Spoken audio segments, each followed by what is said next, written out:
Right. Okay, so I'm going to have to do the same thing as I did last time, which give me 1 minute, and I'm going to share this with people. Thank you. Let's see. So share, copy.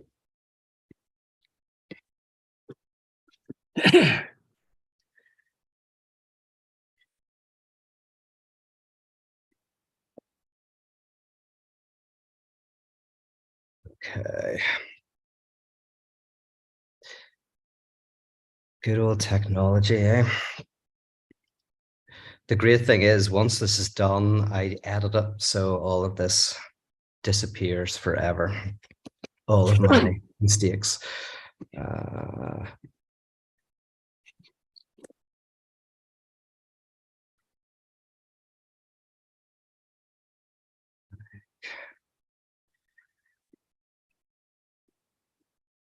Publish that. And then do one more thing.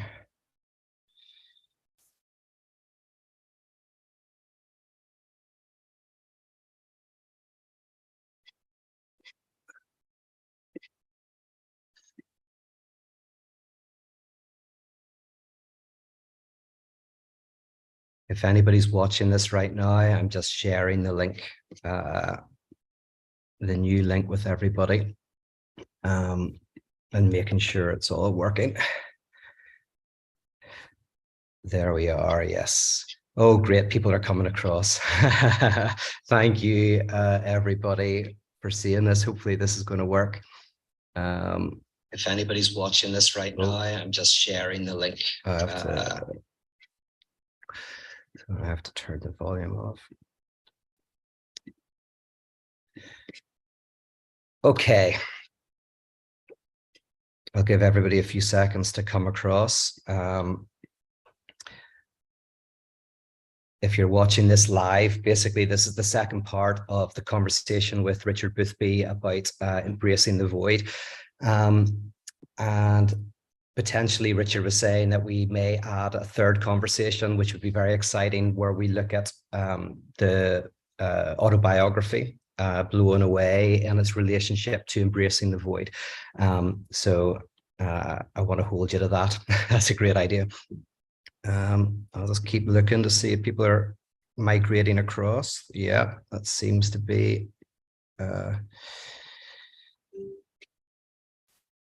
Oh, there's one more place I should share this actually.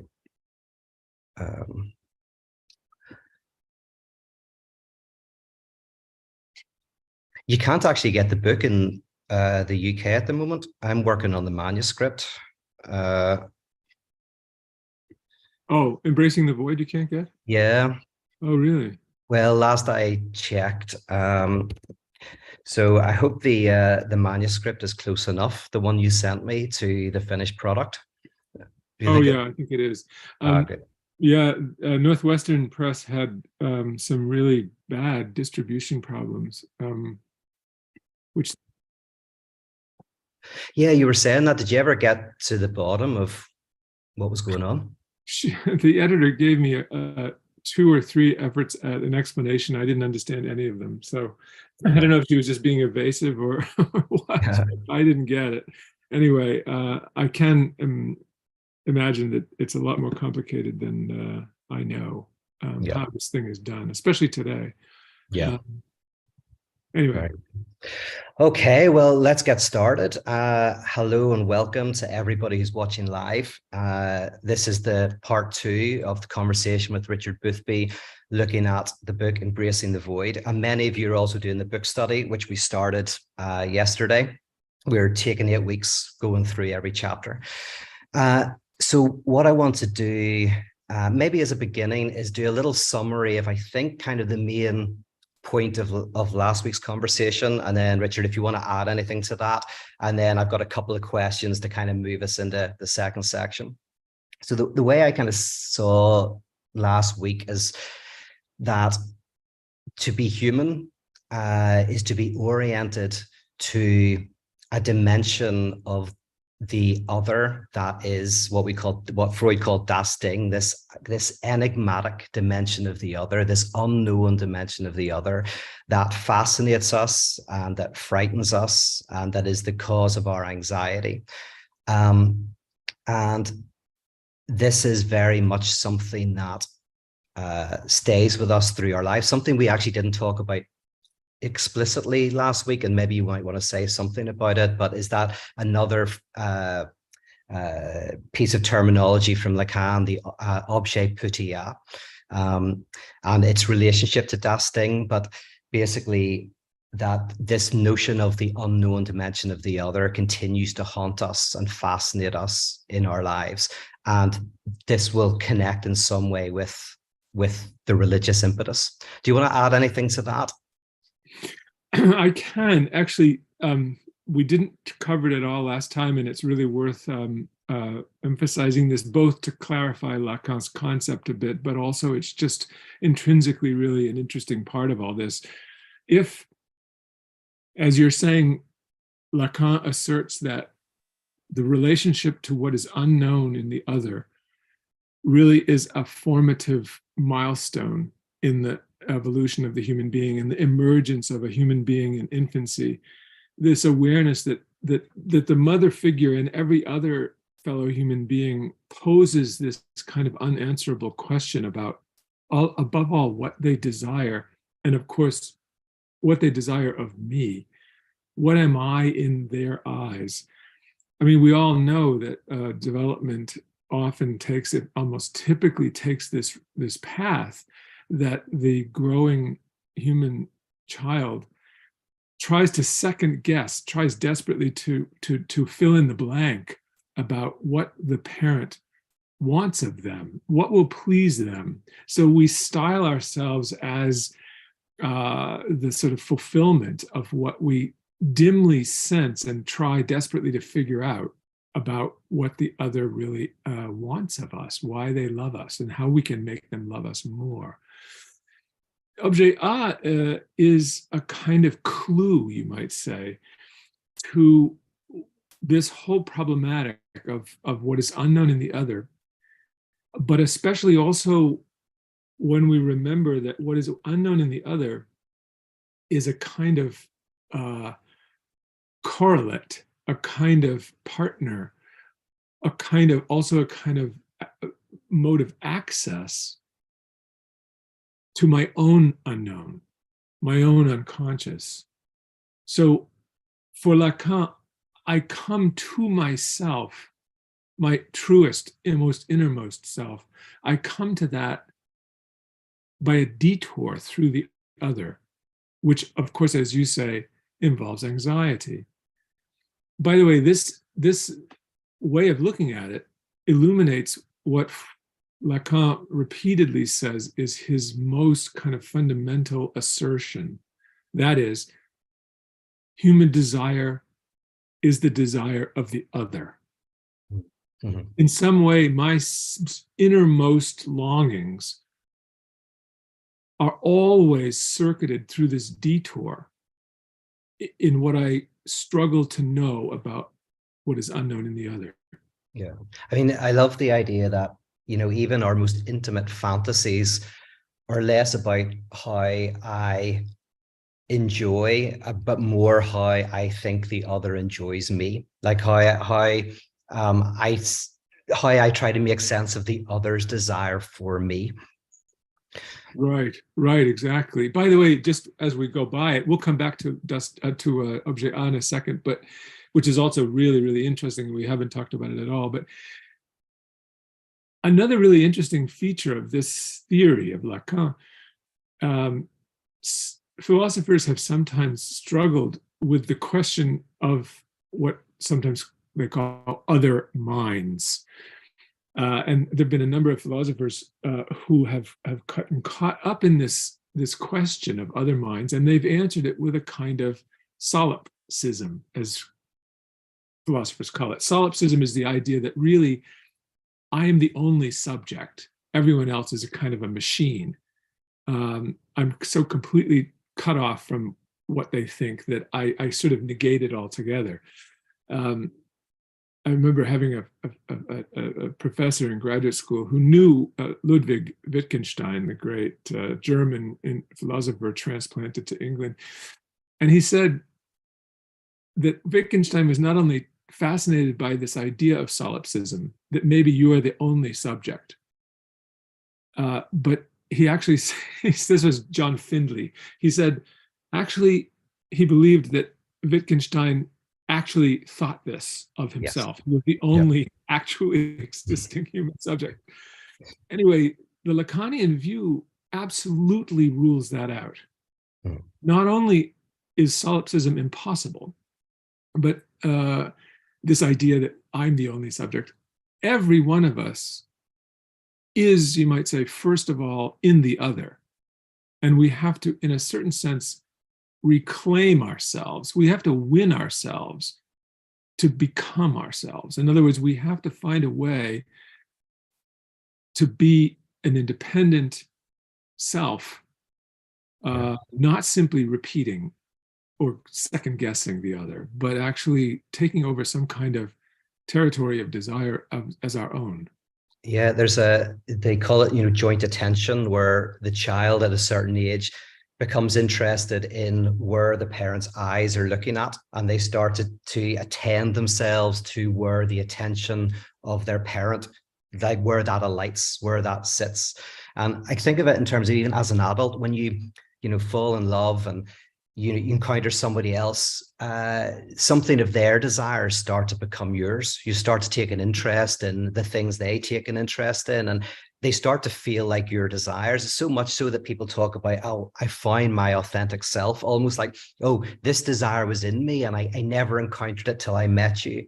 But actually, at a more radical level, potentially that desire was birthed in you. The other person didn't so much uncover a desire, but you were born again. You were a new desire formed in you. But right from that beginning, when the infant is looking at where's, and you talk about this in the book, we talk about how we are pretty much seemingly the only animals that have this white part around our eyes. So it's very easy for us to see where the other is looking. And that is incredibly important to us. Yes, exactly. It's really a remarkable fact of not just the higher primates, but all the mammals. We're the only one with this white cornea that you might say are the sort of theater curtains of the pupil that we follow. We're enabled by this white zone all around the pupil to track what someone's looking at.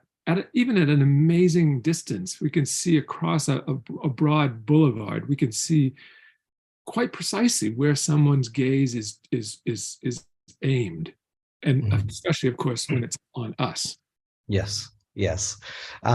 So, my favorite part of the book, actually, it was when you linked das Ding to objet putia, right? That's because that's always been, I've always felt that I've had a half decent grip on this enigmatic term, but your book gave me, for me, the clearest kind of way of understanding that and its relationship to this very basic question of the mother other's desire. Do you want to give us a little bit of background to that objet?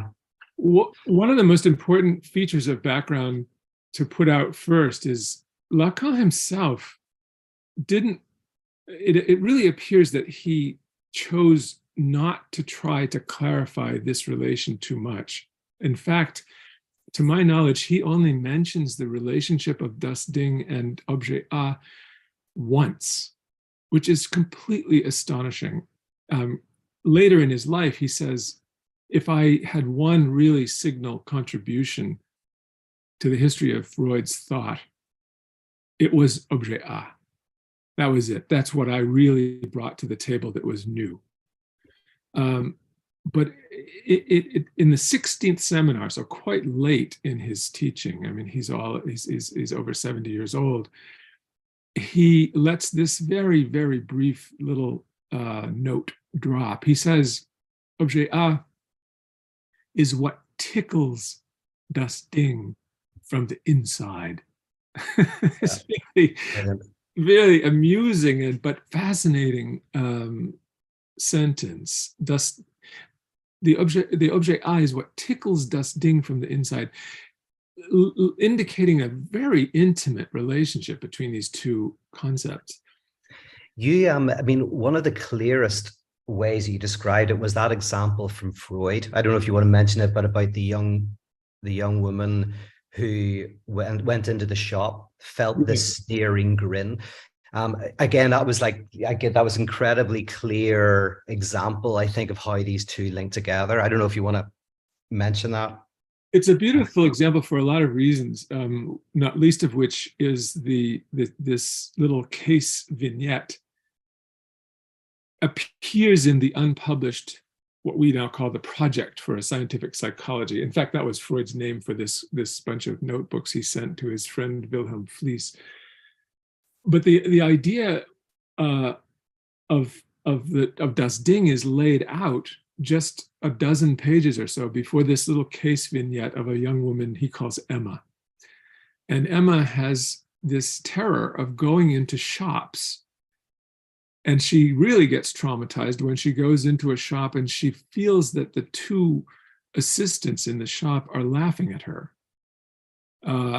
And she rushes out of the shop in an absolute, tizzy. She's really, really deeply upset, but doesn't understand why.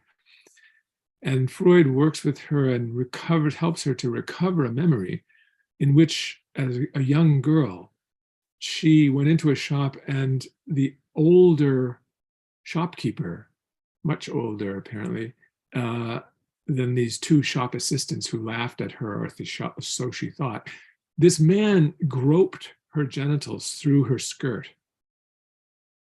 And while doing so, he had this grin on his face. And the grin, of course, was exactly performing the function we were just attributing to objet A. It's kind of like the visual evidence of an otherwise unknown and unseen and dreadfully unfathomable desire on the part of the other. What is this guy doing? What gratification he's taking from this? This, of course, also is at an age when Emma was too young to really understand a sexual advance. Mm-hmm. So she's, in a certain sense, doubly mystified, and the ground is laid for a kind of trauma, which she gets when these shopkeepers years later appear to be laughing at her. The smile comes back, and now it's traumatizing because she somehow can repose the question that she was never able to answer. What are these people after? What do they want? Mm-hmm. Yeah, so the kind of that very early kind of experience of the enigmatic grin and the inability to really conceptualize what was going on then returns in her adult life. And that and that's why it tickles the Das Ding. It kind of like draws it back into the present. Exactly. And the tickling in this case is excruciating. Yes. Yeah, precisely. Yeah, and this very much relates to what we were talking about last time, that this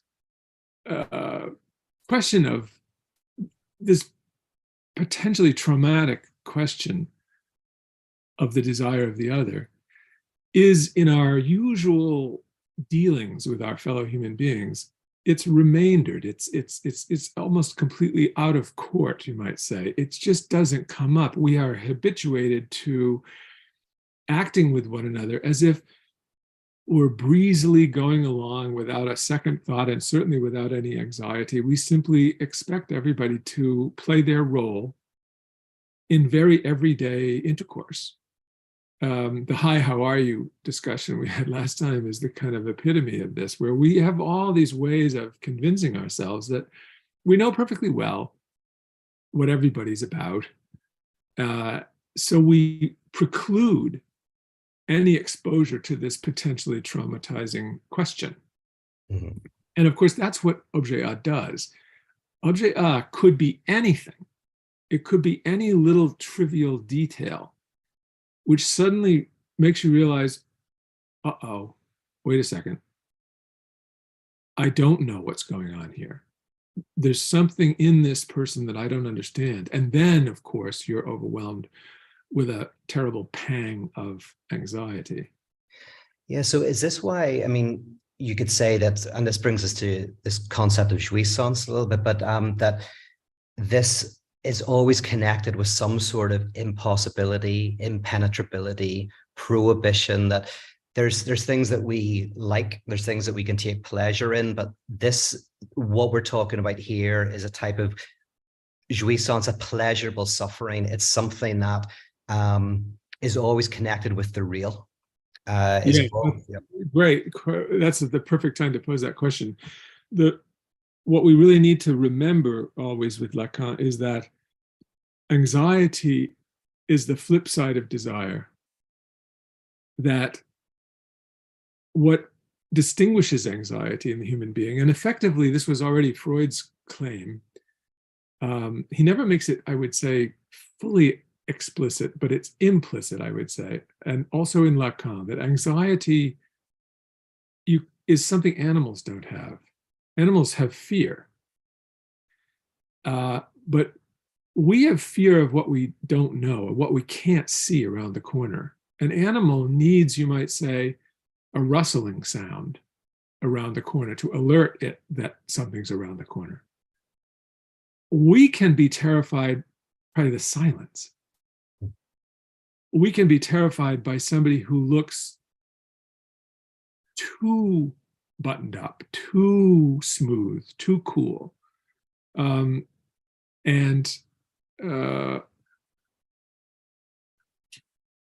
part of what this means is that in the rare moment when we do get this anxious opening on the unknown desire of the other, we are made anxious by it. But what's crucial, and this is where the problem of what in French is called jouissance, this enjoyment is the usual translation in English. We enjoy this anxiety, or there is something in the anxiety that is enjoyable. And what is that? This is the way in which the unknown desire of the other is inevitably related to, it's almost an opportunity for learning something about my own desire. I'm attracted to this vortex of the unknown, even as it's causing me very deep anxiety and destabilization. Yeah. Well, in light of all of this talk of the unknown, the desire of the other, moving this into the kind of the central aspect of the book, which is a Lacanian theory of religion. There's something you say in chapter 2, which is fascinating. And this is probably maybe one of the philosophical imports of psychoanalysis, is in philosophy and in Kantian philosophy, there is the notion that we experience the world through certain categories. I experience the world through my mind, through the categories of my mind, but then also there is reality in itself that I cannot penetrate. So there's the in itself that is impenetrable, and then there's the appearance, how it appears to me. And one of the things you mentioned in the book is actually that experience of life potentially comes from our very first experience of the other, is that there's the appearance of, say, the mother who is there, and then there is this enigmatic part of them which we don't seem to have access to, which fascinates us and frightens us, and it has all this allure. And so that early experience is kind of mapped onto potentially how we go into the world and how we experience reality itself. And then I guess this kind of then brings us to the religious impetus in many ways. Is one way you could say is that the religious individual is perhaps initially a person who experiences the world of appearance and then feels that behind this appearance is some sort of otherness that we cannot penetrate. Is this a link towards then a kind of a Lacanian kind of approach to that initial religious experience? Yeah, and I think you could say that first of all, Freud, even in the very brief passage where he introduces this idea of the unknown thing in the other, he says this provides the template. It provides the sort of first formative experience of the unknown in a sort of focused region. In the case of the mother, of course, it's right beside me. But then he says this experience of dividing the other person into some part that is known and I can see and recognize it, that's precisely this sort of imaginary mirror reflection that I recognize a fellow human being over there, but also retains this zone of something I don't get and don't understand. Freud then says, well, this experience and this matrix of the known and unknown mix, that becomes the human relationship to all objects. Yep. What my task or an activity of cognizing all objects repeats this basic relationship between something I see and recognize, but then I can pose the question, what is it that I'm not getting? What's missing? What's unknown? And I think that, again, there's something being said here. You were mentioning Kant and the way Kant thinks about the categories that make the world meaningful and interpretable to me. But then there's, of course, this, what Kant calls das Ding an sich, the thing in itself, which is closed to me. I can only know the way it appears to my senses. I can't know how it is in itself. Yeah, the Lacanian / Freudian idea here is even more radical. Yeah. It's that I am the being, and perhaps the only being, perhaps other animals are not really capable of this. I'm the being who is always haunted by the dimension of the questionable. Everything I see contains this potential of posing a kind of question mark in my path.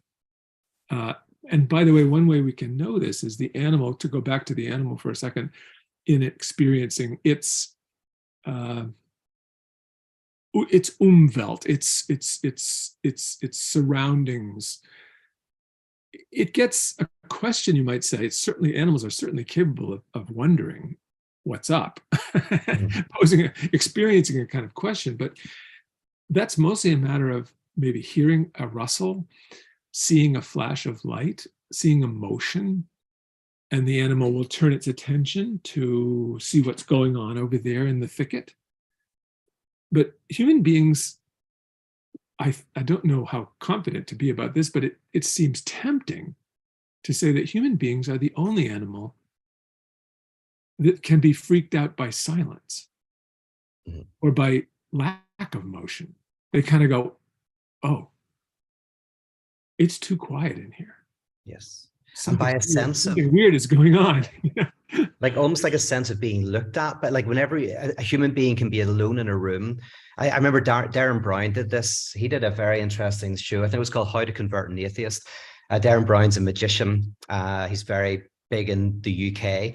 And he got people to go into, I think it was the basement of a church on their own, and who didn't believe in God or angels or demons or devils or any of that kind of stuff, and showed how a lot of the people really got freaked out by the silence, even though they didn't consciously believe in any supernatural beings. Interestingly, he did this to choose somebody who didn't get freaked out, to try to convert them for the show. It was very, very interesting. But that sense of putting the person alone in a dark room who doesn't believe there's anything supernatural, and yet somehow feels that they're being gazed upon. They feel, is that the experience? Yeah. Yeah. I did write about this. I kind of wish I had, although I think my editor, who insisted on killing so many of my darlings in editing the book, probably would have edited this out also. But yeah, I didn't talk about it, but you could say this is a wonderful way to frame the human experience of the divine. The divine comes to us precisely as what is excessive in silence, Mm. or the other of silence, or the presence of silence, or the question that arises when you're immersed in silence. Mm. There's something more. What more is there? What is this? What am I hearing in silence? Something like that. So this idea of das Ding carries over into what you could think of as kind of the primal experience of the divine, as being what haunts. I'm more and more in love with this word, this concept of haunting. What haunts the otherwise ordinary, familiar world. Yeah. And again, another example of this on a very mundane level, I suppose, is the people who get freaked out and think there's a stranger outside when there's silence. Like there's literally no sound, and that no sound generates the sense of some presence that is threatening, that is imposing, that's in the cupboard, that's under the bed. Right, Yeah. right. And we have to remember, whenever we're talking like this, particularly when I get sort of intoxicated with this notion of the haunting silence, or being haunted simply by my very consciousness. This is not, you mistake it if you leave it out there as if the unknown thing, is always in the other. The real key point is the ultimate unknown thing is in myself. It is I myself at some level. I don't know myself. I am a stranger. I'm a mystery. I'm a threat. Yes. To myself. Yes. Yes. Yes. So then and this will bring in the famous triad, maybe of the imaginary, symbolic, and the real. But one of the things you do in the book is look at how we in different ways try to respond to this or protect ourselves from this experience, and that, broadly speaking, you can see religions of the imaginary, the symbolic, and the real, as ways of, I suppose, attempting to make sense of or manage, or, as I say, wrestle with this otherness that we're speaking about. Should we start with I do have a question with you about, I'll give you this question before we get into that. And anybody who's watching live, write down questions in the chat box on the YouTube, because I'll have a look at those in a wee bit. So type away. In many ways, what you're doing in the book is, yes, you're looking at this dimension of the unknown, the dimension of this traumatizing and alluring experience. But one of the most predominant experiences of religion today, maybe, is what I would call maybe a religion of pure positivity, a religion of pure narcissism, or like the religion that says, like, and I'm thinking of the New Age here, like the religion that says, well, everything is one, there is no otherness, kind of almost like a narcissistic religion, a religion where everything is a reflection of me, but I'm a reflection of everything. And this is the religion of kind of psychedelic enlightenment, or tantric sex, or self-achievement, optimization, but kind of a sense in which you can experience a pure positivity. Where would you fit that, or how do you think about that type of experience in the contemporary world, in light of this? Yeah, that's a complicated question, because it seems to me that I have two completely opposing things to say about that. On the one hand, I agree with you that there's something narcissistic. At least that's the great danger of that positivity you're talking about, this kind of identification between the mere self, just me, here's little old me, and the infinite. There's a terrible danger here of kind of missing the absolute chasm, between me and the universe, me, the little speck. At the same time, there's something, it seems to me, profoundly right. I mean, the mystics, so many of them centered their mystical vision or experienced it on precisely such an outlandish equation. That little speck in the middle of nothingness that is me is God. Mm-hmm. So I'm very profoundly ambivalent about this.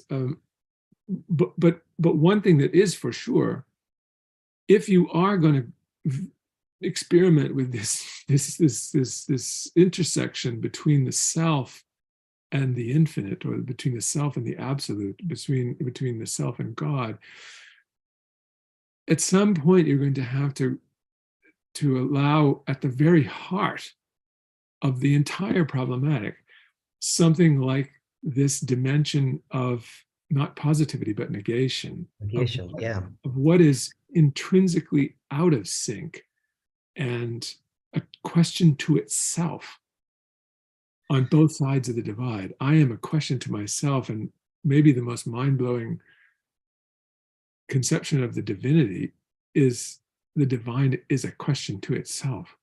Yes, no, and this connects very deeply with, what we're trying to do, and what I'm trying to do with paratheology is the idea that, and this is what I love about the book, is that potentially what unifies us with everything is not the positivity, not the sameness, but rather that in the same way that we are divided, reality is divided, that we connect with everything precisely because everything is not connected with itself. And that's the kind of religious experience that this kind of idea kind of leads to. I find that very fascinating. Yeah.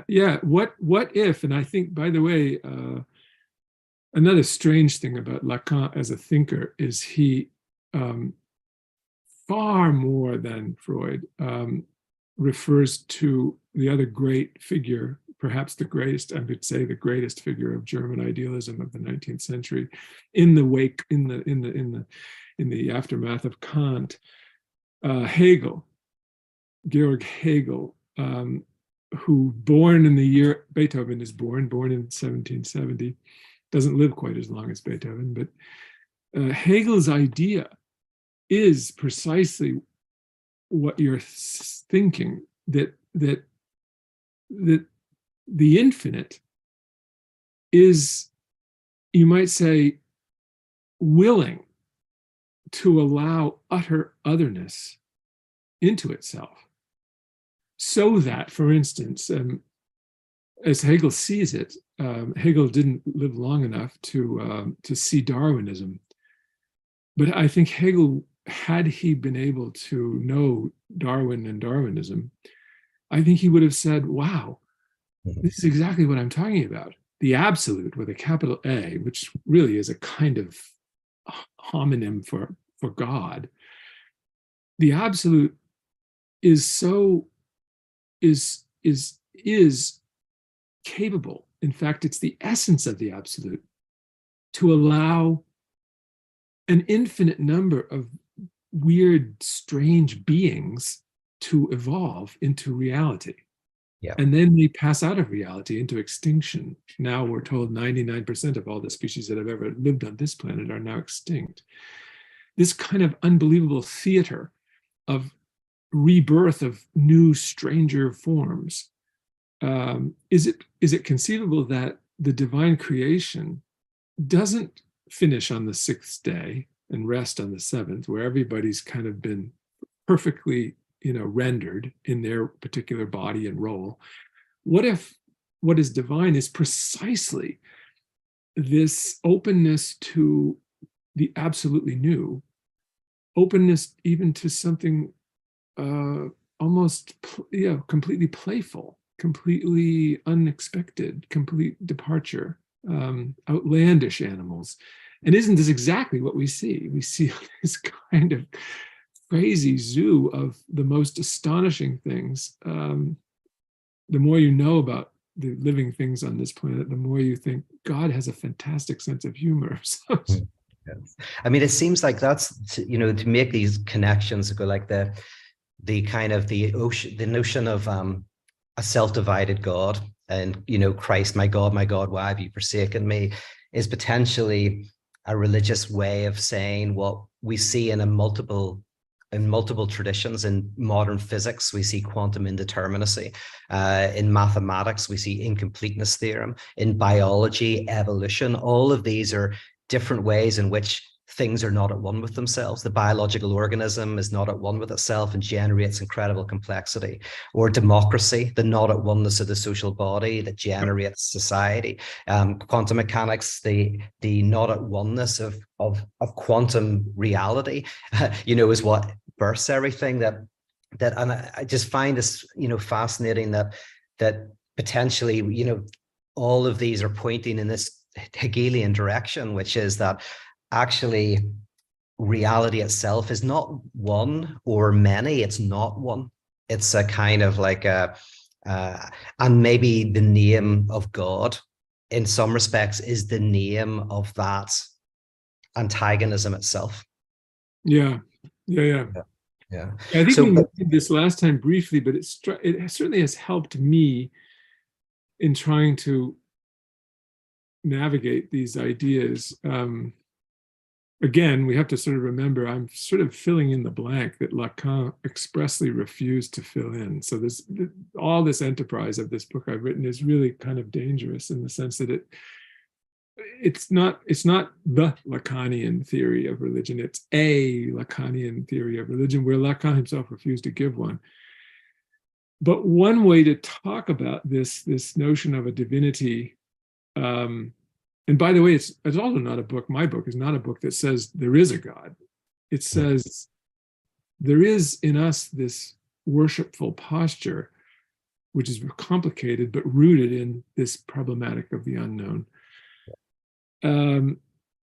One way to get this idea that God is not the kind of creator that we thought he was, with a kind of blueprint for all these beings that he's going to populate the garden with, but rather God may be precisely a kind of openness, a kind of pure openness to an unlimited number of beings, unlimited number of as yet unknown, undreamt beings.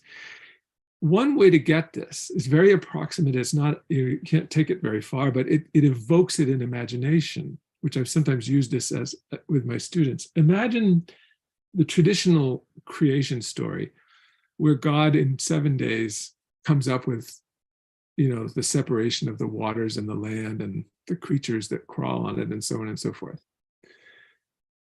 Well, just stick with that for a second. The first thing God would have to create before he can start, separating the waters and the land and making the animals and the human beings, the first thing he would have to do would be, in a certain sense, to create empty space. He would have to create the great vacuum, the great open nothingness in which all these things can exist. In this sense, it's the precise opposite of what you were just referring to as positivity. The very first divine act is negativity. Yes. Opening the zone of the nothing in which things can come to be. Have you heard of the ontological argument for the non-existence of God at all? An Australian philosopher, Gaskin, I think his name was, came up with it, where he basically he says it's kind of playful as a parody, but he says, right, if God is that than which none greater can be conceived, then greatness is in direct proportion to like ability, as in if Mike Tyson wins a boxing match, it's not that impressive. But if I beat Mike Tyson in a boxing match, that's really impressive. So that's much better. So he says the weaker God is and creates the whole universe, the greater God would be. And the ultimate would be if God didn't exist but created everything. That would be the ultimate strength. So therefore, God doesn't exist. But it's kind of funny because I find it, in one sense, nothingness potentially is the creative force that creates everything. It is it is the eternal, God is the name for the void that out of which everything arises. It makes possible. Yes. Everything else. Yeah. So, and this is, if it's a name of an atheism, it can also equally well be the name of a radical theism. Yeah. So someone like Meister Eckhart, I think we touched on Eckhart a little bit last week, where Eckhart says the true power of God, even the true creative power of God, is rooted in God's self-withdrawal, in the kenotic self-emptying of God, which is something like, it is not equal to, but it's something like that opening up of pure emptiness of space. That space is the first thing that has to be created before you fill it with stars and galaxies and all the rest of it. Yes. There's one of the things I like about predestination, interestingly, in the religious sense. So there's two things. One is, and Zizek writes on this, it's very good, that one of the great things about predestination is if you believe that you're predestined for heaven or hell, and there's nothing you can do, it's been decided from the beginning of time, then there's no reason to do good works, because in order to get into heaven, because you can't do anything. So in one way, what it does is it allows you to be a truly ethical creature, because you may still be going to hell, you may be going to heaven, doesn't make any difference if you help somebody. So therefore you just help somebody if you want to help somebody. So one is, it kind of creates the possibility of an ethical subject. But the other interesting thing about it is, and I think conservatives are often better at this in religion, is it connects with an impenetrability of the absolute. Is like there's a part of the absolute that's really frightening. You don't know whether you're going to heaven or hell. It's like the Das Ding, and it's completely unintelligible. You can never know whether you're going to heaven or hell. It creates anxiety in you, and you have to you basically have to find a way to live in the world, not knowing the Das Ding, the intention. So there is the kind of the familiar God that loves you and cares for you and all of that, but then there's this dimension where you do not know. And I think where radical theology comes in is it just adds another turn to that. And it says, not only do you not know whether you're going to go to heaven or hell, God doesn't know either, right? That's the radical move, is the unknowing is in you. And here's the weird thing. I told you about this, and I'm very confused, because I told you I was wanting to write a book called The Unknowing God. And you were like, you're writing a book called The Unknown God. And I'm like, did I hear you say that or something? Because I've been writing that for the last year. But the idea of the book that I'm trying to explore is when the Apostle Paul saw agnostos theos, famously in Corinthians, of course it's the unknown God, but actually you can read it literally, and you can say, well, you can also read it as the unknowing God, not the unknown God, but the God that also does not know. So that's the kind of start of the book. And of course, this is kind of not theistic or atheistic. It's more just a way of saying that there's something novel and spontaneous potentially at the core of everything that is not deterministic. Yeah, and of course, I think I've always been somewhat sensitive to this, but writing this book made me infinitely more sensitive to it. That when we get caught up in the question, will I survive death or will I not? Will I still be or will I be nothing? This is, on my reading, psychoanalytically inspired reading. This is a disaster of the religious potential. Yeah. When I get caught up in this question, anxiety-ridden question, will I die and be gone, or will I be somehow taken up into some afterlife? This distracts us from the real transformative question, the really inspiring question, the question that breathes the infinite into my experience, which is not about the future. It's about right now. Yes. The astonishing thing is that I exist right now. This absolute moment, this, not the future. Deferring it to the future is like writing a check that won't be cashed for 40 years. The really astonishing thing, and by the way, the mystics are the people mostly who bring us back to this unbelievably simple but unbelievably profound question. The question is not about the future. If you get stuck in the future, you lose it. It's in the present. The astonishment that I exist at all. And maybe, and I talked about this at Wake. This is kind of maybe one of the themes of Wake. Is I talked about the question: is there life after death? And the the kind of thing I was exploring there was a possible psychoanalytic answer to that question, which is there is life after death, and we are the evidence of it. That to be alive is to be castrated, to have actually passed through death. That weirdly, a psychoanalysis, in one sense, I think proves the existence of life after death, because that is the idea. To be a subject is to be marked by death, by Oh, fundamental laws. this is And very good. Yeah, okay, yeah, yeah. That's great. Yeah, very yeah. helpful. Yeah, and so to almost see that as so I'm trying to then orient a religion of that, where it does answer the question, but answers the question in that way. Yes, and that we Yeah, are marked by death. Yeah. that's great. I really like that. Mm. Well, here then, let's before we open it up to everybody else, we haven't even got to the core of the second section, which is, I think, how you beautifully describe, I suppose, what you could call three symptomatic kind of responses to this experience. Do you want to kind of briefly kind of go through these? The Greek, when you talk about the Greek and the Jewish and the Christian, but like as almost three different communal responses. Well, they line up Yeah. with the three categories that you mentioned a half hour ago: the imaginary, the symbolic, and the real. Mm. The Greek religion, so mediated by myth and by these characters who even the Greeks, I think, regarded them as inseparable from myth, with all of its kind of unbelievability. I mean, the Greeks themselves, I think, a lot of modern people have struggled with this. What did the Greeks really believe with their myths? Well, I don't think they would have used the word believe. Yeah. But And these images and myths, they're like, basically they're like us. This is the imaginary. I mean, these gods are jealous and angry, and they're lustful and they're vengeful, and so there's a really interesting sense in which they seem very, very powerfully anthropomorphic. yes, that's right. Yeah, yeah, yeah. So then the Greek sense of transcendence is perfectly at home in this anthropomorphic kind of framing.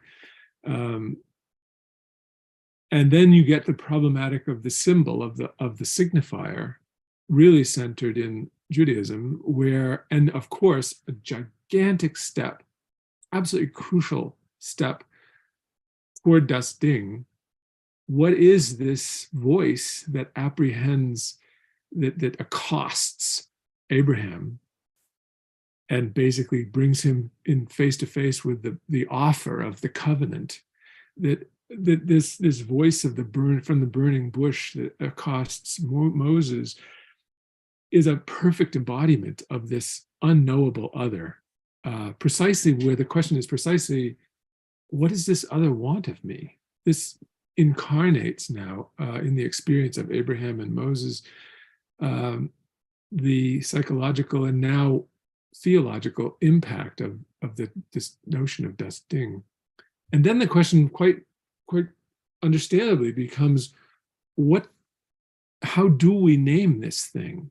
And the Jewish answer is, you don't.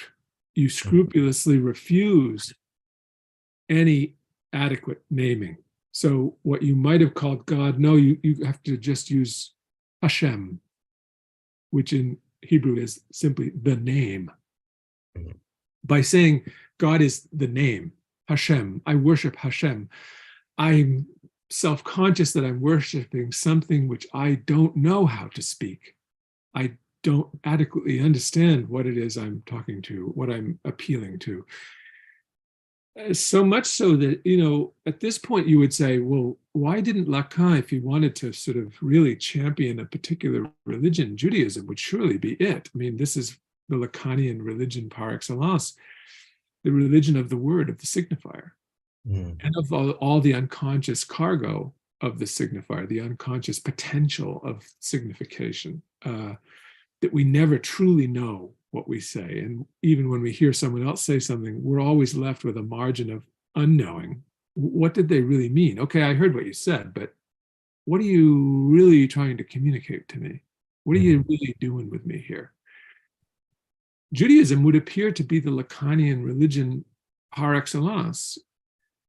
So where does Christianity come in? Well, Christianity now, shockingly, returns das Ding where it was originally experienced. The fellow human being who is standing in front of me, eyeball to eyeball, we're looking at each other, and I'm wondering, who and what is this other? And what do they want with me? Mm-hmm.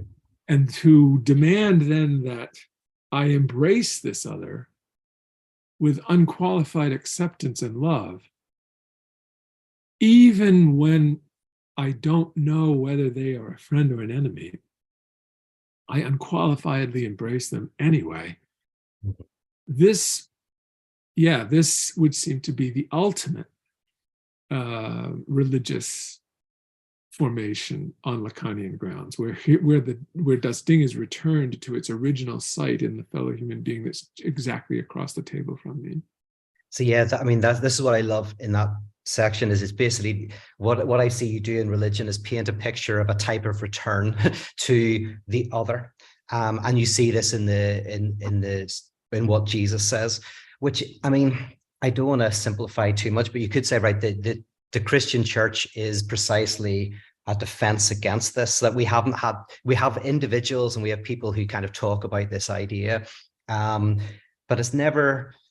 It's hard to find it in institutional forms, maybe little bits in the Quakers or something like that. But even finding, like for me, the late Dietrich Bonhoeffer was a theologian of this idea, that he was moving towards this notion that the Christianity and the message of Christ, this message is fundamentally that you have to tarry with and be open to the other in their unknownness, in their impenetrability, in their anxiety producing dimension, that we somehow remain open.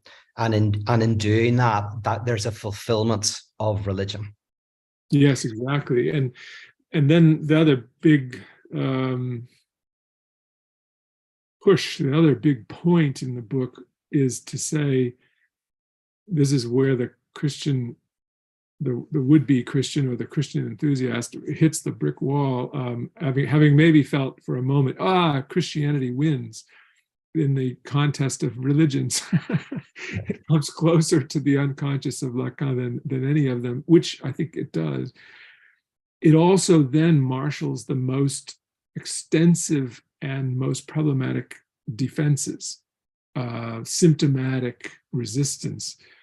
And how does it do it? It does it precisely by turning the real.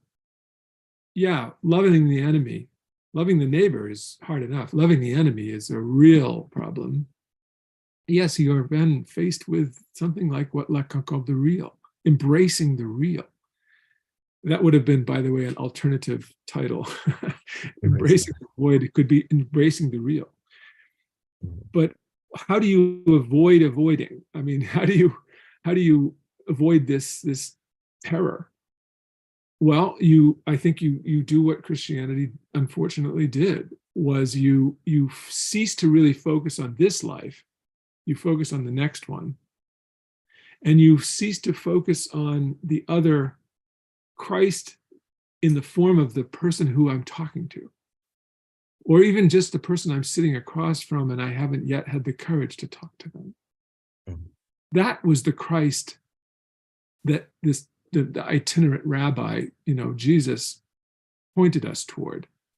The Christ moment, the moment where we are really truly brought over into the divine, is the moment where we're reaching out to the fellow human being who's right in front of me.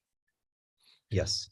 Christianity, unfortunately, finds it almost impossible to resist the temptation to elevate the Christ way out of the homeless person I have to step over to get to the restaurant.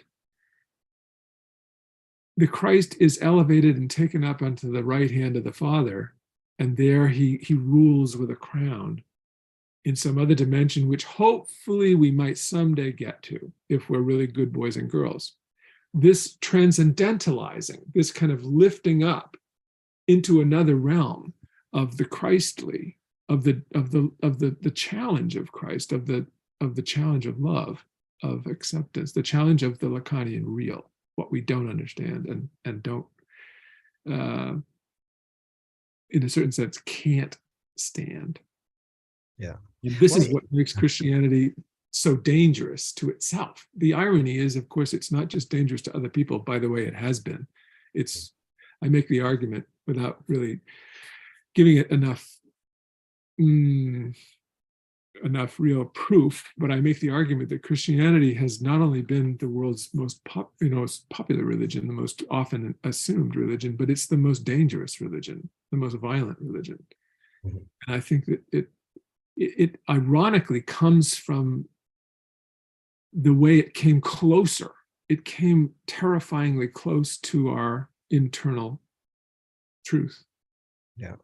And you mentioned kind of three different responses. I mean, I see if I get you right on this, but I kind of generally kind of go where you've got sacrifice, you got like, if I want to, the imaginary gods that are a bit like me, I don't know how to appease them, but I'll do sacrifices, I'll pray or whatever. Then there's also the law, which is the kind of the symbolic God. I'll defend myself against the desire of God by following certain set of laws. And then in Christianity, you mentioned the symptom of belief, and you mentioned how, like, out of all the religions, Christianity is the one that's most interested in belief, correct belief, that you don't get in a lot of these other religions. Can you help me understand, like, why is that a central symptom of Christianity, belief? Like, what's going on there that belief has for good and for bad, I suppose, because it created, there's a lot of sophisticated thinking comes out of the Middle Ages or whatever, but can you help me understand the connection there?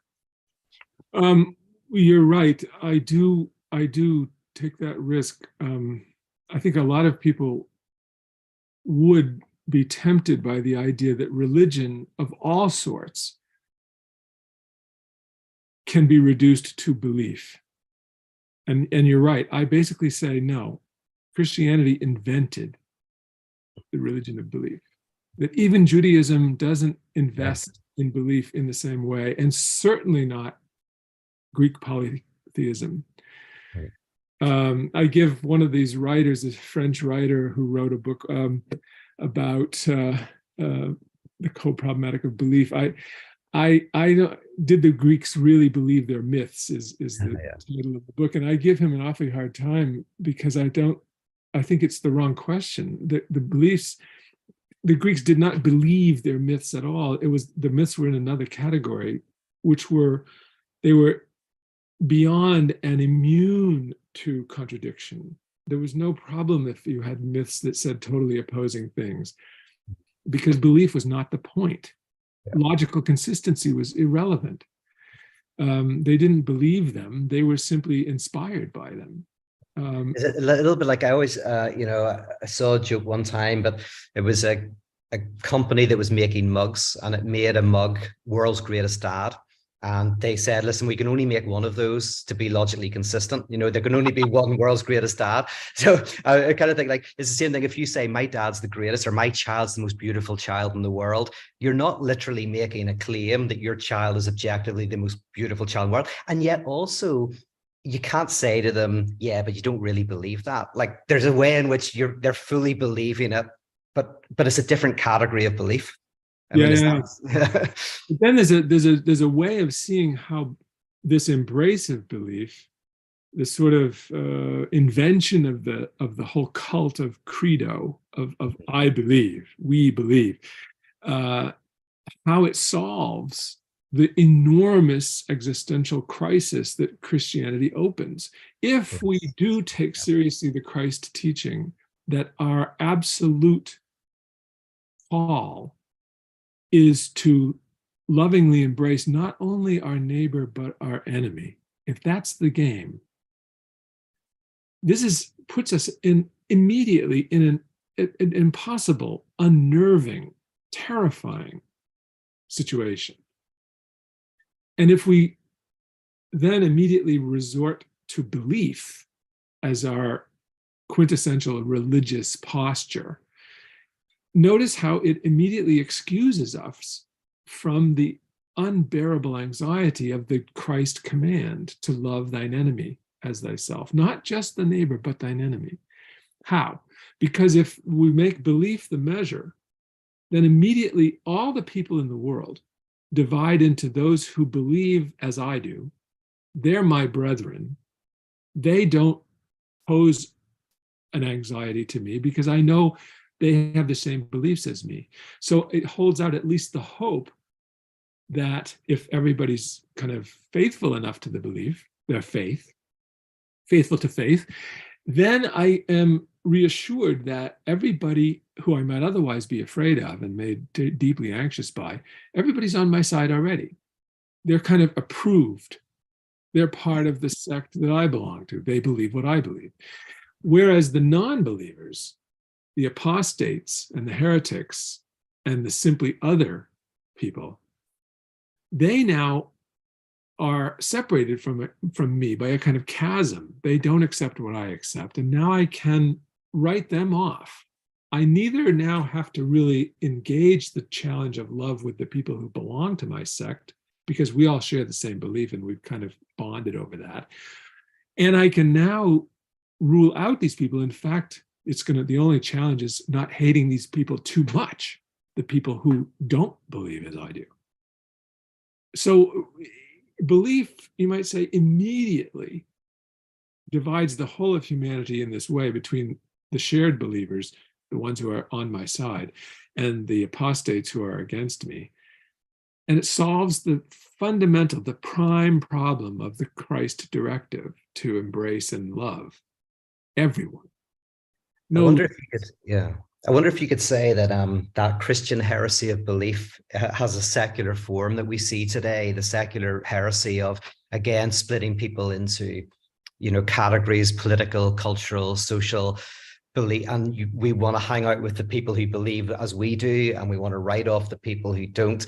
Because that, we obviously in social media, we see that on Facebook and Twitter, especially. The way that belief mitigates against anxiety, that helps me not have to deal with the otherness of the other. Yes, yeah, absolutely. We're so we face this very strange situation that in modernity, which could be well defined as, at least to a certain extent, well defined as the overcoming of tribalism, we've now become more tribal than ever. Yes. Yeah. We're so traumatized by the way in which people so different from me are right across the street, where our cosmopolitan and often urban, rainbow of different identities, something unprecedented, really, in the history of the world. How postmodernity faces us with this incredible proximity of difference, and then understandably we cope with it all too frequently by simply resurrecting these tribes of difference, which we can reassure ourselves, I belong to this tribe and I hate everybody else. Yeah. I mean, the project, and I'll finish with this and then we'll go on a few Q&A, but the project of parotheology in a way is to see if we can create a liturgical structure in which, through art and music and comedy and spoken word, we encounter what could be called the hysterical God, that reality is divided, that we go into, say, a church in order to find the answer, wholeness, completeness, and whatever, but we are then confronted very slowly through the liturgy with the idea that the absolute is also a question to itself, and there's an unknowing. And as we become comfortable with that unknowing, we become more comfortable with that unknowing within ourselves and within our neighbor. And that is a kind, that's basically the work. That's the idea. And Hegel is the Thomas Aquinas of this, and Lacan is, but to see if actually an institution is possible that is not there to tell you what to believe or this, that, but through its liturgical form, gradually reveal that this dividedness you feel within yourself is redoubled within reality, and that we somehow, in making peace with that, will be more open to that dimension within ourselves and within the other. Exactly. Yeah. So as to whether that's possible, that's the interesting thing. Exactly right. Exactly right. Just a little footnote. I've been reading this week a book by a Korean philosopher who spent most of his life in Germany. Oh, I'm reading the same guy, Byung-Chul Han. Yeah. Yeah. So reading the Disappearance of Rituals, one of his more recent books. Just amazing. Amazing. He's brilliant. I mean, he's the reason actually I asked that question about pure positivity, because I just read his book, The Burnout Society and the Agony of Eros, and I really feel that he puts his finger on a very modern problem. And, it's what he calls pure positivity and the symptoms of burnout and fatigue. Oh, of course, you're taking positivity from him. Yes, that's yes. Perfect. Yeah. Get it. Okay. Yeah. Because I lived in LA for years, as you know, and I saw it. That is the mecca of the religion of pure positivity, pure self-optimization, self-achievement, all of that. And so that's why I kind of am interested in going, yes, how do we, how does that fit? Because that's almost the denial of this negativity. But yeah, his work is, it's funny you say that, because I've been very impressed with him. In fact, I want to do a book study on him. Yeah. Did you want to say anything else about him actually there? I think I interrupted you by my excitement. No, it's okay. No, it's just, I was just making the connection, which you have obviously already very much made. So. So here's a question. I know Kate wanted to ask us, we were talking about this, she says, I was fascinated by the masculine and feminine structures of religion in the conclusion. And she mentioned like that you kind of teased this, like this really interesting thing. So she was like, can you expand on this feminine logic of the non-all in terms of Christ and Lacan? Well, I you could say so many things about this. I mean, to begin with, I mean, I think it's interesting that Jesus was so closely related with women, that Mary Magdalene as well as others. That this was that his own teaching struck me as the teaching par excellence of the non-all. The non-all, of course, in a way, is another name for das Ding. The non-all is a name for what I do not grasp, what is maybe ungraspable in the other and in myself. You could say it's the excessive, or you could simply say it's the strange and threatening. But yes, and it seems to me that we're really in a new way. In the 20th and 21st centuries, we're facing the embodiment of the non-all, strange and threatening, in women, in the feminine, and now, of course, in gender bending of all sorts, which now is the kind of so much the leitmotif of our culture, where the bending of all of the traditional identities seems to be unrelenting, and people seem to be lining up either on the side of tolerance or on the side of resistance and condemnation. So it seems to me that the question of gender, is so coextensive almost with all the problematics around das Ding and the religious that I'm trying to raise in that book, for sure. If anything, I regret that discussion is so brief. Once again, I had to cut a bunch of stuff, but I above all, I think, need to write another treatment of it because it's so important. And could you say, like, my way of thinking about it, so for people who are listening, some of you know these concepts, some of you don't, but there's this notion of the not all and the non-all. And in one way, you could think of the not all as an exception, an unknown that is outside of the circle of what we know. And even if you think about uh science, there's kind of like, there's all the things we can know, and then there's maybe the unknown, which is what caused it all. So there's a big unknown, but we can know in terms of the world, in terms of our scientific knowledge, we can kind of eventually come to know everything. So there's one exception, and then there's everything. The non-all is more like in modern physics, which is a type of unknowing that is within knowledge, not as a kind of exception to knowledge, but within knowledge, where you can't know the location and velocity of a subatomic particle at the same time or whatever. There's an unknowing. And in the same way with love, you can not know somebody because you don't Yeah. know them. Or in love, you cannot know someone who you're with. So the logic of the non-all is everything Richard's been saying, really, and what we've been doing in other places in paratheology is a kind of an unknowing that is not within presence, like a ghost of present absence. Is that a good way of describing it? Or Yeah, and another term, another dimension to add to this, distinguishing as you just did between the not all and the non-all. The non-all is a kind of another name for it, another kind of way of opening it is to say the non-all is an intrinsic internal excess. It's the excessive in everything. So the non-all is the non-coincidence of everything, that everything is other to itself.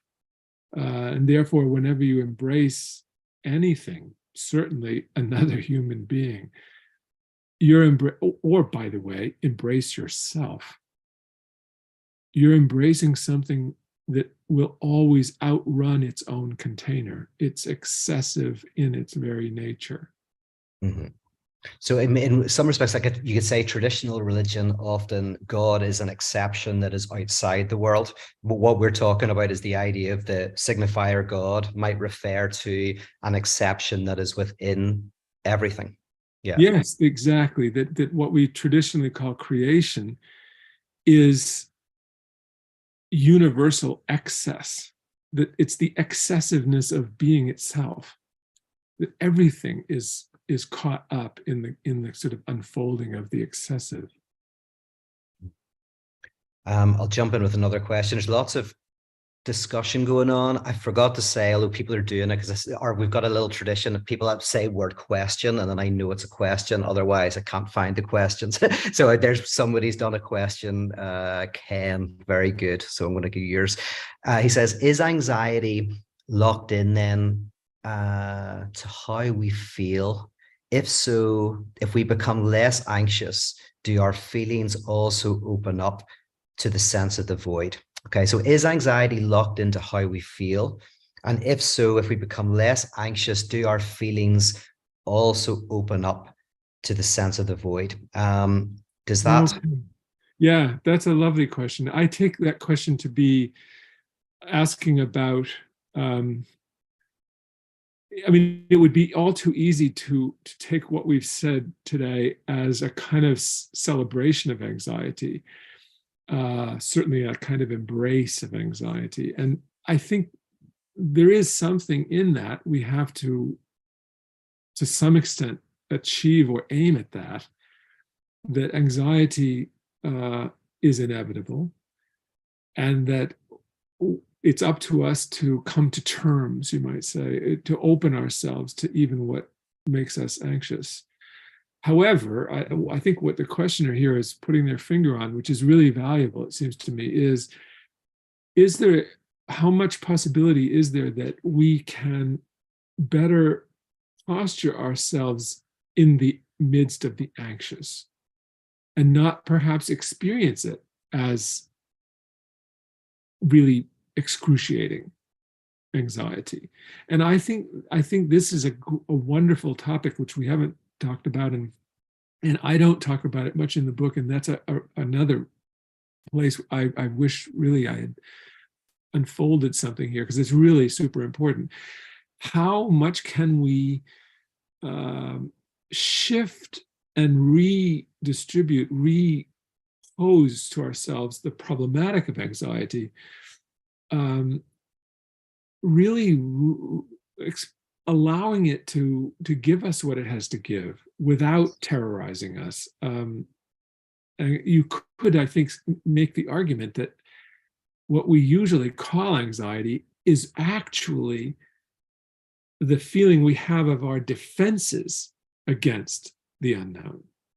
And if we can practice a kind of openness that is not so in need of defense, we could perhaps be engaging ourselves with what would otherwise make us anxious, but we're not experiencing it as excruciating anxiety. We're experiencing it as something else, as novelty, as actually greater feeling of being alive, of the interest, of the compelling kind of energy of something really new.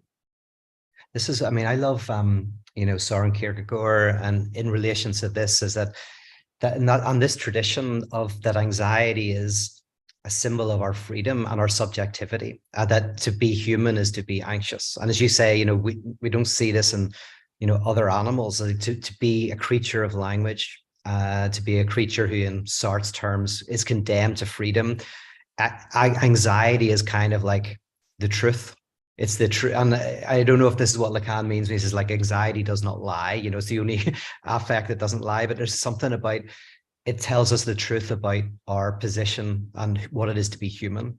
And if I understand Byung-Chul Han and his work, one of the things I love about it, again, is that this idea of achievement society and always trying to optimize, always trying to seize the day, always trying to life hack and become an entrepreneur of the self and do, is a way of trying to avoid the negativity of anxiety that comes actually precisely in being lazy and in not doing stuff and in not self-optimizing and in not life hacking.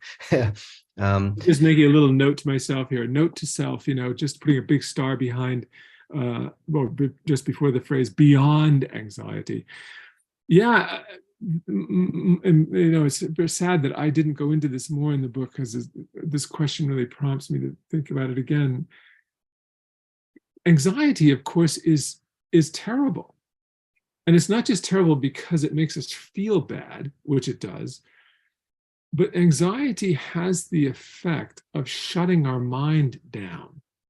We become terrorized by anxiety, and we kind of lose our capacity to hear and to feel and to be open. And somehow the trick is if we're ever to get a religiosity in the middle of this level of challenge, the real challenge of facing the unknown, the challenge is absolutely how to really be open without anxiety. What would otherwise, the point is not to be anxious and somehow bust through. I think the point is actually to be where you would have been anxious, but you allow yourself to be open. How does that work? I mean, here's one way to take one half step in the direction of what we need to think through. Usually when we're anxious, we're already sensing a threat and we're already deploying our defenses. So we're already ready to fight. We're already ready to take solid ground and resist. But we've invested in that effort, defensive effort, all the energy that might have been relaxed and just let in without armor what we're encountering. Let it announce itself as what it is and react to it as we will. So in this sense, anxiety is something to be resisted. But the question is, how resist?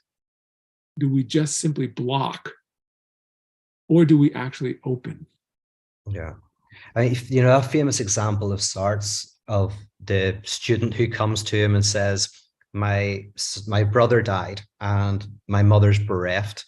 Should I stay with my mother and look after her, or should I leave and fight the Nazis? And goes to Sartre and asks, what should I do? And, Sartre says, well, there's there's no answer I can give.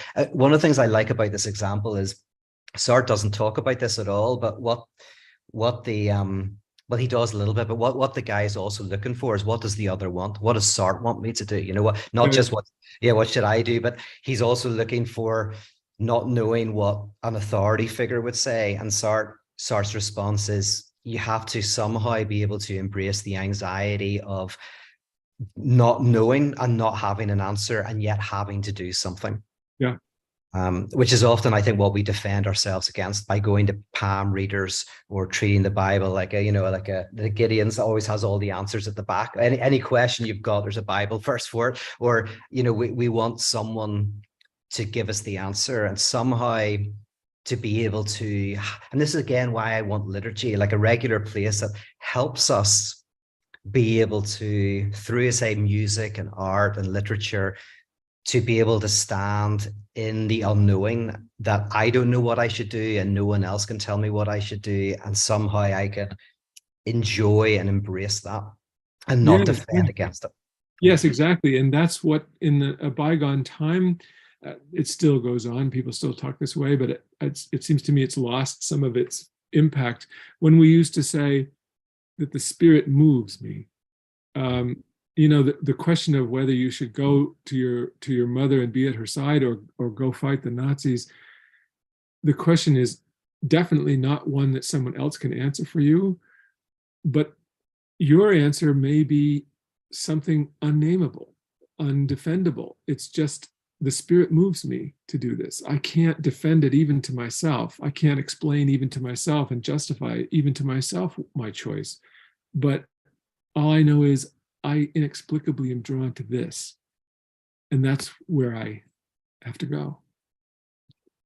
There's a few other good questions, but I may just go to this one as a good end, because we've been going for a while. And from Rich, which I like, his question is, how does Richard tarry with the unknown? Do you have any, he says, daily routines or any rituals, or how do you find yourself practicing what you're writing about in this book? Boy, that's a really good question. I do have a practice, my own kind of cobbled together practice of meditation, which is a little bit, I remember when I was 50 years ago in college, and I learned the transcendental meditation of Maharishi Mahesh Yogi, which back in those days, in the early 70s, that was the going thing. And it was extremely helpful to me, I have to say. I dropped out of college after my first year, thinking I wasn't going back. And one of the things that really helped me through that very confused year was learning meditation. And I now do a kind of a mixture of that transcendental mantra-driven meditation and a Zen sitting, very Zen-like meditation. I have a very good friend in my department who's a real Zen master, I must say. Brett Davis, I highly recommend him. Brett, he has, by the way, a great courses. Drop an ad from my good friend. He has a great course on I forgot exactly what it's called, Zen, Discovering Zen or something like that. I've forgotten what he calls it. Brett Davis is his name. Anyway, he's taught me a lot about this. But I would have to say, add to this quickly, it's still for me, as I think it is for anyone, it's a work in progress. Opening myself to what is called upon in me, how to respond to some of these questions. I do know when I make little victories, because I accept something I first of all think something I never thought before, and I accept that I don't know what to say in answer to something, and living a little better with that inability to come up with an answer, living a little more openly to uncertainty. That's something I would say I practice every day. And I would say I make at least some progress every day, but this is the big question. I mean, how to do that is having a really wonderful partner, my wife, my wife Rebecca, who I met and have the greatest respect for her. She is wonderful. This is something really a gift to have someone as a partner who is supportive of you. That's a huge help to embrace things that are challenging and just simply be open. Wonderful help. But it's you mentioned last week going into, just you enjoy going into empty churches or quiet places. I mean, that's a ritual of sorts. I think you said that last week. That just, if you're ever somewhere you might go into. Yeah, that's a wonderful, that reminds me of something, and it's both really important and valuable to me, also embarrassing. Some years ago, was in Albuquerque, New Mexico. I was visiting another really dear friend, Adrian Johnston is his name. I've read his work. He's an incredible thinker. I'm very close friends with him. And I was visiting him and giving a talk up there. And I went up into the mountains for a day off in Albuquerque. And it was the first time in my life I ever not only went hiking off alone, but I also stopped at a particular point for no good reason other than it just seemed like a very sweet and quiet spot. And I spent an hour and a half or so just sitting there and just sitting there and just listening and watching, a kind of meditative openness. And it was extraordinary. I started realizing that the place was teeming with little birds and insects and butterflies and the clouds, the movements of the clouds and the rustling of the leaves. And it was like the whole place opened itself to me after a while. And it was really, really wonderful. Yeah. A real lesson about, the lesson was a question. Why don't we do this more often? Why don't we stop and just sit? Yes. That was you were talking about, that's my daily ritual. I like to call it laziness, and laziness is different from fatigue or burnout. Those are things that come from excess and from trying, but there's the spiritual discipline of laziness, of genuinely doing something non-productive. And of course, a lot of us can't do that. A lot of people don't have time because they have to work 2 jobs, they have to do so much.